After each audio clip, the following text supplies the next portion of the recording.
Hi, Trevor here, reflecting on life through music. Thank you for stopping by.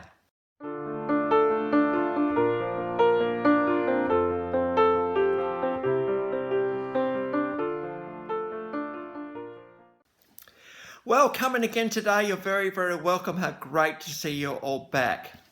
I trust you enjoyed my last video on Australian rock legend Brian Cadd, and through his song A Little Ray of Sunshine, we're talking about, when a child comes into this world and how exciting it is. So I trust you found that encouraging. Well, we're going from there to Liverpool in 1978. Now, we know what the importance of Liverpool is and kind of its iconicness in the world of music. Ian McCulloch on lead vocals, Will Sargent on guitar, Les Patterson on bass, Pete DeFreitas on drums. And the guys are talking about Echo and the Bunnymen. Now, the name is a good one, right? Echo and the Bunnymen. Apparently, it just really appealed to Ian in particular. And he thought, yeah, that's a bit of fun with that one. Let's actually go with that name. So that's where it came from. I think they considered a few corny names. And in that conversation moment, what about Echo and the Bunnymen? And everyone went, oh, yeah. These guys did their debut at the Eric's Club around 1978. They soon got signed, and out in 1980 came the album Crocodiles. Now, this went pretty well for these guys, and so they started to put a bit of a following at this point. What we've actually got in this band, we've got a very ethereal nature with these guys. Ian's vocals are pretty good. His songwriting is amazing. And, we have to have musicians and bandmates that can actually carry off what Ian was actually wanting. And they actually did that really well. And there's just a real eclectic, ethereal, wispy, rocky kind of feel to these guys. You kind of just get carried away because the songs are really good. And you just wonder, if we get into one of these songs in a minute, you've got to talk about when you talk about these guys in a minute, but you just sort of wonder about, life a little bit more and what it means and all that sort of stuff. So these guys are very tight indeed, and they got a really big following, certainly in the underground in the UK, but an absolutely massive following. So out in 1980, Crocodiles. I mean, we don't know why the album was called that one, but there we go. And off that album, we've got Rescue. This is a live version from 1983. I think basically the words are help here.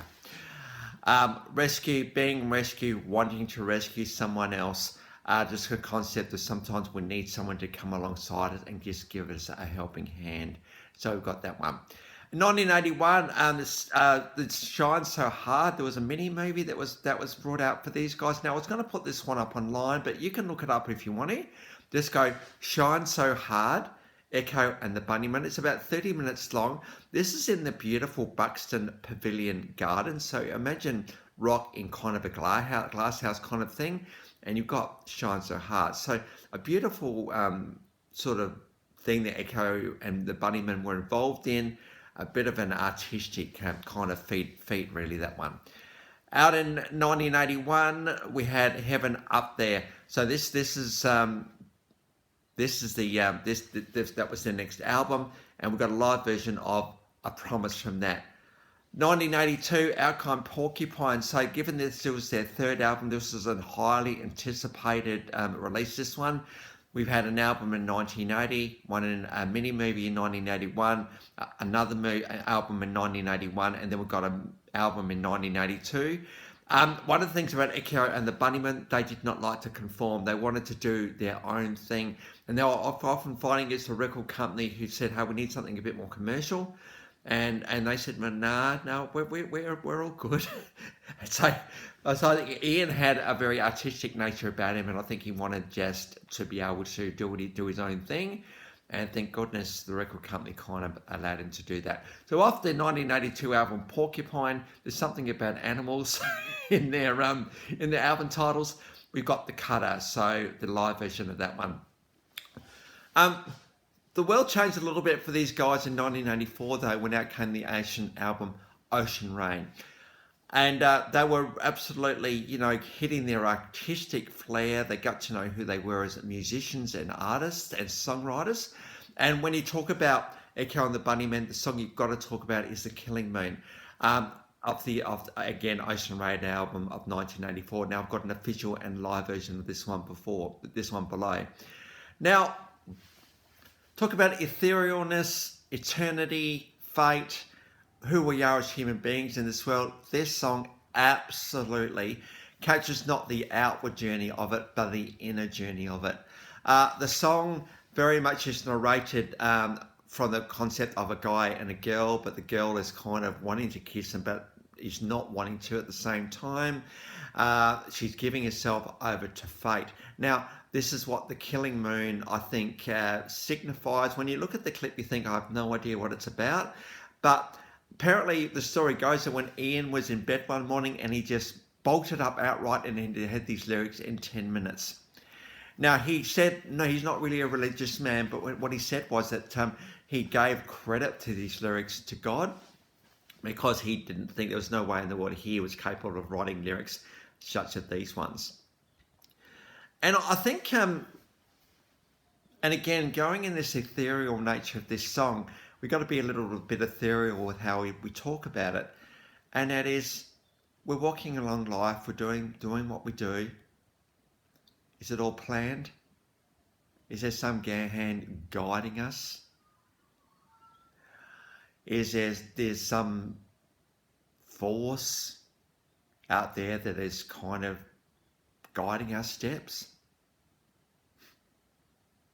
It's a really, really good question, isn't it? Because sometimes we wonder, particularly when things aren't going so well, that, you know, it seems like the world's against us a little bit. It doesn't matter what we try, it doesn't make any difference. And so this concept of giving ourselves over to fate. We don't actually know what fate is like, though. Is it a good thing? Is it a bad thing? We actually don't know what sort of thing fate actually is. I think what we need to do, I think we can shape fate a little bit here. I think what we need to do is we need to give ourselves opportunities, put ourselves in situations where we can say to, hey, fate, look, I'm going to do this thing anyway. I'm not going to wait around for you. I'm actually going to do what I do. And, you know, when we take steps, often other steps emerge from the steps we've taken. Because we won't know what those steps are until we take the first one, but we've got to take a first step, don't we? We can't just sit around waiting. We've got to move. I don't know about you. I don't want to give myself over to this thing called fate. You know, I don't want to do that. I want to be able to shape my own destiny a little bit, to be able to put myself in situations where I grow and learn and change, and be able to just live life that way. Of course, there is a constant battle, I think, and this is what this song talks about, between fate and living our lives a bit. You know, it doesn't matter what we do. Are we going to actually, you know, is it going to make any difference? Well, I believe it will make a difference. But we've got to actually, I suppose, move so that we can see what life has to offer. But this song beautifully captures the frustration between the two. And I don't think we want to move along from that too much to give credence to this song that basically acknowledges that these two forces exist. This girl wants to be with him, but she's also not wanting to because she's not sure where her life is going. None of us know where our life is going, really. But we know we know kind of where we've been and what might happen today, but no one really knows where we're going. I think we've got to just give our lives over to whatever possibilities there are. But we're not going to do it by sitting down. We've actually got to do something to bring that about. So good on you, Ian, for these incredible lyrics. Oh my goodness. And this song, I mean, the chorus is got me with those chords. The chord progressions in the chorus are absolutely beautiful. And I think Ian knew that. And so he does dwell on these two chords, particularly at the end. I mean, we don't want the song to end. And I don't think Ian wanted the song to end either, actually, because it goes for just under 5 minutes, this song. But listen to it, please, and watch the official version. It's pretty cool. The live version is pretty good as well. Good to see the guys on stage actually doing their monster hit, The Killing Moon. So I trust that will be an encouragement for you today. We go through to 1987, self-titled album Echo and the Bunnymen. And off that album, we've got Lips Like Sugar, Say No More. I think we know what that's about. Obviously, you know, maybe she did give herself over to him, and it was pretty exciting. So we've got Lips Like Sugar. But it was around that time, because these guys have been doing this for, you know, a little bit of time now. Now 9 years of pretty busy time. Quite popular, becoming quite big. Could have been one of the biggest bands in the world. These guys actually.